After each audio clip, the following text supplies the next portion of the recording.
जानकारी और दे दो। वायनाड से 20,000 वोटों से आगे चल रही हैं, लेकिन 20,000 का यह आंकड़ा शुरुआती रुझानों में ठीक ठाक माना जाएगा। माना एक दो राउंड एक में रुझान इतना और दे दूं। पंजाब से अभी तक हमने कोई खबर नहीं बताई थी। पंजाब में भी उपचुनाव है, शायद 4 सीटों पे उपचुनाव है। तीन सीटों पे आम आदमी पार्टी आगे चल रही है, तो कहीं से आम आदमी पार्टी के लिए भी अच्छी खबर है। पंजाब में उपचुनाव में वो 3 सीटों पे आगे चल रहे हैं। पंजाब में 4 में से अगर आम आदमी पार्टी 3 पर आ गई है कांग्रेस के लिए, इसका मतलब वहां से भी बुरी खबर आ रही है। राजस्थान में भी चुनाव 6-7 सीटों पर है, वहां का 7 सीटों पर चुनाव है। वहां का डाटा भी हाँ, आना राजस्थान का अपडेट भी हम जल्द देंगे, पता करने की कोशिश कर रहे हैं।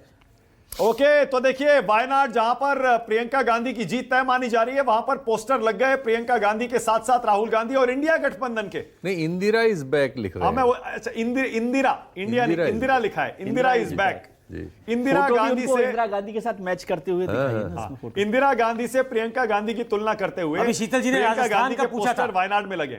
राजस्थान का पूछा था कि कुछ अपडेट वहां का हो सकता है क्या। तो दौसा से पहले राउंड की गिनती के बाद कांग्रेस 940 वोटों से आगे है। दौसा बड़ी खबर।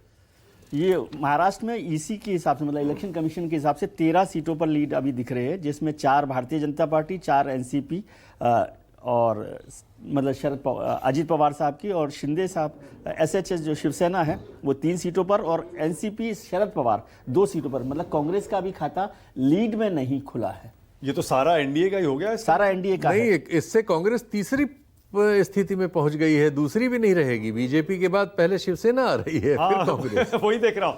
और 145-88 ये जो शुरुआती रुझान है, इसमें तो ऐसा लग रहा है कि प्रदीप गुप्ता जी का ये आंकड़ा फिलहाल शुरुआती रुझान है। फिर से कह रहा हूं, 1 घंटे की काउंटिंग हुई है। अभी इसमें पोस्टल बैलेट्स का ज्यादा असर होगा निश्चित तौर पर, लेकिन फिर भी ये रुझान, उसमें सबसे बड़ी बात यह है कि करीब 46 सीटों पर इस समय एनडीए वैसी सीटों पर आगे जा रहा है जिसमें वो लोकसभा में पीछे था। और इंडिया गठबंधन उन पे पीछे जा रहा है, ये खतरनाक संकेत है। और दूसरा ये जो नीचे ब्रेकअप दिख रहा है, अनुराग जरा बताइएगा इस ब्रेकअप को। देखिएगा अनुराग, 66 बीजेपी, 49 शिवसेना। ये जो पहले और दूसरे नंबर पर बीजेपी और शिवसेना शिंदे गुट बैठे हुए हैं इनिशियल ट्रेंड्स में, क्या इसमें भी कोई मैसेज है क्या? तीसरे नंबर पर आती है कांग्रेस 39 के साथ। अनुराग जी, अगर ये रुझान शाम तक रहते हैं तो इसका मतलब लाड़की बहन योजना बहुत भयानक रूप से महाराष्ट्र में चल गई है। वो जो सीधे पैसे ट्रांसफर होना, 7,500 रुपए हर महिला के अकाउंट में ट्रांसफर कर देना, मेजर उन्होंने 60-70% महिलाओं के अकाउंट में ट्रांसफर कर दिए पैसे, वो पैसे पहुंच गए। तो उसका असर जो है वो डायरेक्ट जो असर, वो उसका पॉलिटिकल गेम से कोई लेना देना नहीं है। वो एक तरह का एक ऐसा असर है। हम सब इस बात को महसूस कर रहे हैं और ये बात को बोल रहे हैं।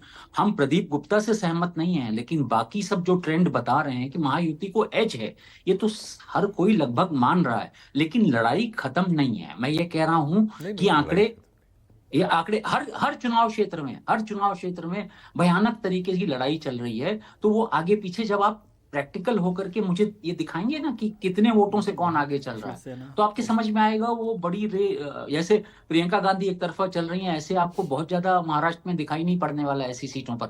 ऑब्वियसली लोकसभा है, वोट ज्यादा होते हैं, लेकिन फिर भी बहुत भयानक लीड आपको। कुछ गिनी चुनी 30-32 सीटें ऐसी हैं जहां हम एक्सपेक्ट कर रहे हैं कि बहुत बड़ा मार्जिन होगा।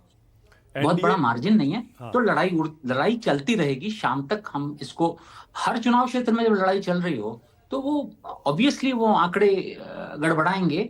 हमको कई बार ऊपर आंकड़ों में दिखाई नहीं देगा, लेकिन नीचे 2 सीट इधर सरक गई और 2 सीट उधर सरक गई। मतलब ये जो आप देख रहे हैं, ये खेला जो है, ये आप देखते रहेंगे और आप निश्चित तौर पर मानिए कि एक बहुत बड़ी लड़ाई है। और एक आप देखिए, महायुति जिस तरह से कमबैक किया है उसने, वो जिस लोकसभा में जितना उसकी खराब हालत हो गई थी, उसके बाद लगातार फैसले देकर उसने एक लड़ाई वापस लाई है। कहां से लाई है वो लड़ाई? और कुछ महीनों में भाई साहब, कुछ लड़ाई है, कुछ ही महीनों में ले आई। तो लड़ाई तो हो गई है, लेकिन लड़ाई, मैं इस बात से सहमत नहीं हूं प्रदीप गुप्ता जी की लड़ाई खत्म हो गई है।